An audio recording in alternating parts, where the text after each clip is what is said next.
Praise the Lord po. Ang pinakamataas na pagpupuri, pagluwalhati at pagsamba ay para lamang sa ating pinakamamahal na Panginoong Hesus.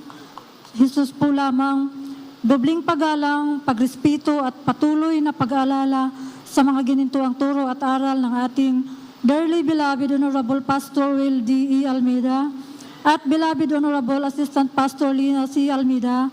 Greetings to all beloved Almeida family, sa lahat ng beloved preachers, beloved workers, at beloved brethren. Hallelujah, praise the Lord.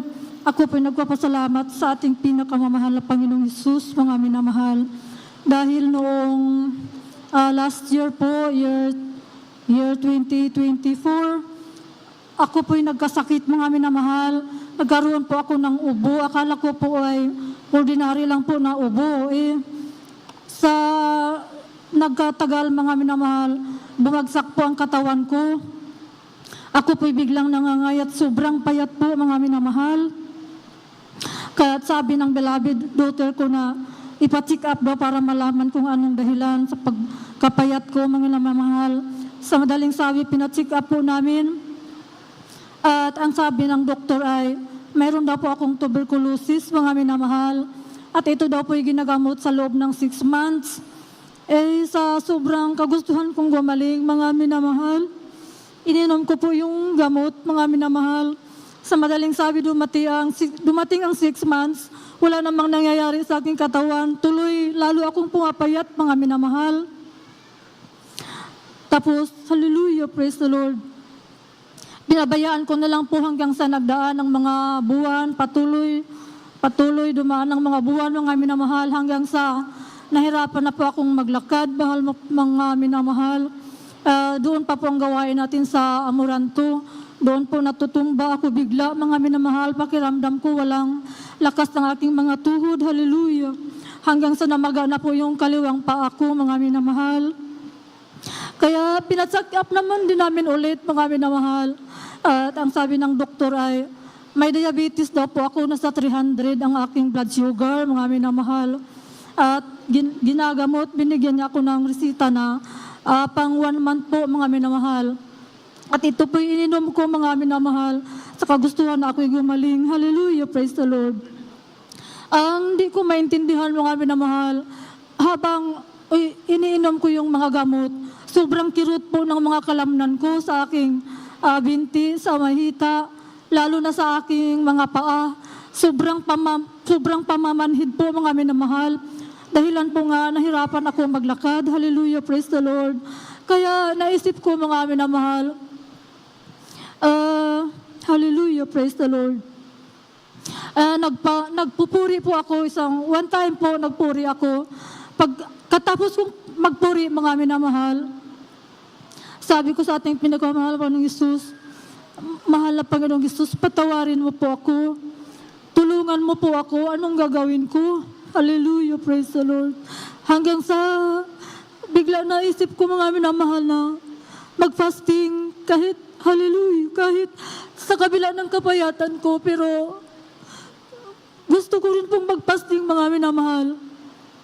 Sa madaling sabi, mga minamahal, bago po ako nag-fasting, tinigil ko na po ang pag-inom ng mga gamot kasi sa isip ko, pareho lang naman, mga minamahal. Masakit ang aking mga kalamnan nga po, mga minamahal. Kaya sabi ko, mag-fasting ako. Nung nalaman ng beloved daughter ko, sabi niya, ako rin, ma, mag-fasting tayo. Hallelujah, praise the Lord. Sa madaling sabi, mga minamahal, pagkatapos ng fasting namin, patuloy pong dumalo, mga minamahal. Nagsusumikap na makadalo sa gawain nating pinagmamahal ng Panginoong Hesus. Patuloy po ang pagdalo, ang gamot, mga minamahal. Tinigil ko na, pinangtapon ko na kasi hindi naman ako gumagaling doon sa gamot, mga minamahal. Tuloy nung iniwan ko yung mga gamot. At ngayon nga, nagpasting kami sa aking beloved daughter.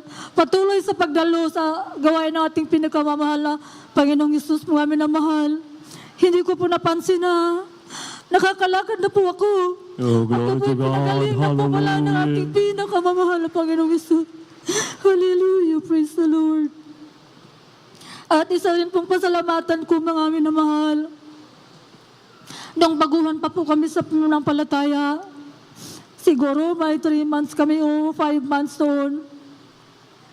Isang araw po, habang po ako naghuhugas ng mga plato sa taas, narinig ko yung beloved daughter ko sa silong ng bahay ng aking beloved parents. Yung tatay ko po kasi, panday yun siya. Tapos, sa kanyang pagpako ng pako, yung may sumubra na pako, siguro mga minamahal. Tapos narinig ko yung beloved anak ko, sobrang sakit kong pakinggan. Tumakbo po ako mga minamahal sa silong. Nakita ko po yung mukha niya, puno na ng dugo mga minamahal. At ito po hinilamos niya, akala siguro niya tubig mga minamahal. Bilang nanay, makita mo ang anak mo ganun, hindi mo alam kung anong gagawin. Subalit po, natandaan ko yung tinuro ng ating beloved honorable pastor sa oras ng agipitan, sumigaw ng hallelujah, praise the Lord. Yes, sir. Nilihans ko po ang ulo ng aking beloved daughter, mga minamahal. Ang sabi ko po, demonyo ng dugo, tumigil ka sa pagdaloy in Jesus' name. Hallelujah, hallelujah, hallelujah, praise the Lord. At nang binukas ko po ang aking mga mata, mga minamahal, hallelujah, glory to God. Ang kani-kaninang dugo na dumadaloy, kani-kanina lamang po, ay instant na natuyo talaga, mga minamahal, hallelujah. Hallelujah. Grabe ang kapangyarihan ng ating pinakamamahal Yes, na amen. Panginoon. Hallelujah, praise the Lord. At nagpasalamat din po ako sa ating pinakamamahal na Panginoon, mga minamahal na one time po, Sunday yun, patungo po kami sa gawain ng ating pinakamamahal na Panginoong Hesus. Habang nilalakbay po namin ang highway, mga minamahal, diyan na po kami banda sa may Channel 7 po. At yung kutsi po na sinunda namin, ay bigla pong huminto, mga minamahal. Malakas yung takbo sa aking beloved husband, mga minamahal. Sa kagustuhan niyang hindi masagi ang kutsi, mga minahal, biglang kinabig niyang manibila papuntang kanan kasi iwasan nga yung kutsi, mga minamahal. Nung nakita ko po ang motor na patumba na po, hallelujah. Pinikit ko ang aking mga mata, mga minamahal, at nag-rebuke ng hallelujah, praise the Lord. In 3 times, mga minamahal. Tapos hindi ko na alam kung ano nang nangyayari, mga minamahal. Nung ako po'y nagkamalay ay malayo na ang dating ko. Sa bandang kanan na po ako, mga minamahal. At nakaupo na ako doon ng maayos. Pinag-ingatan kami ng ating pinakamamahal, Panginoong Hesus. Praise the Lord. Hallelujah. Grabe po, hindi ko naramdaman ang sakit o bigla kong nabagsak. Wala po talaga. Napakabuti ng ating pinakamamahal. Yes, amen. Hinanap ko yung beloved husband ko. Yung pala napahiga siya at nadaganan ng motor, pero sa awa ng Diyos, wala naman po siyang masakit. Mga minamahal, nakita ko lang sa binti niya, kunting gasgas lang po. Hindi rin naman po dumudugo. Kaya patuloy kaming nakadalo sa gawain ng ating pinakamamahal na Panginoong Hesus. Hallelujah, praise the Lord. At idagdag ko po, mga minamahal, kasi galing kaming probinsya, mga minamahal. Doon, ginagamit din kami, ako sa aking beloved husband bilang adult choir, mga minamahal. Pero nakapag-isip kami na dito na magtatapos na aking beloved daughter sa kanyang college, mga minamahal. Kaya nakarating kami dito sa Maynila. Pagdating po dito, mga minamahal, di ko alam, biglang nasagi sa aking isip na hindi na lang ako mag-choir, mga minamahal, kasi ang gusto ko, ordinary member lang ako, mga minamahal. Sabi ng beloved husband ko, huwag kang magpaalam sa akin at hindi ko yan gawain. Sa mahal na Panginoong Hesus ka magpaalam. Hallelujah, praise the Lord. Tapos, hindi ko na pinansin, mga minahal, patuloy na, yun na ang desisyon ko. Pero kahit gano'n ang desisyon ko, mga minahal, patuloy pa rin ako sa pagdalo. Hindi ko nalaman, isang araw, mga minamahal, bigla kong natingnan ng aking binti, naglaking gulat ko po. Kasi ang kaliwang legs ko, lumaki na po.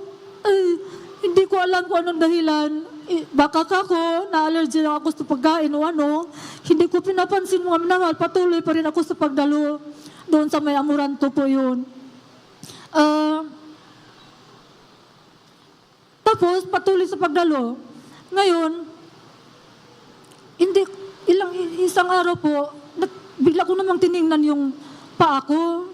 Nagulat na po ako, mga minamahal, kasi yung kanang legs ko, lumaki, nagsilakihan na po sila, mga minamahal. Hallelujah, praise the Lord. Ngayon, nagpuri po ako, nagsisi.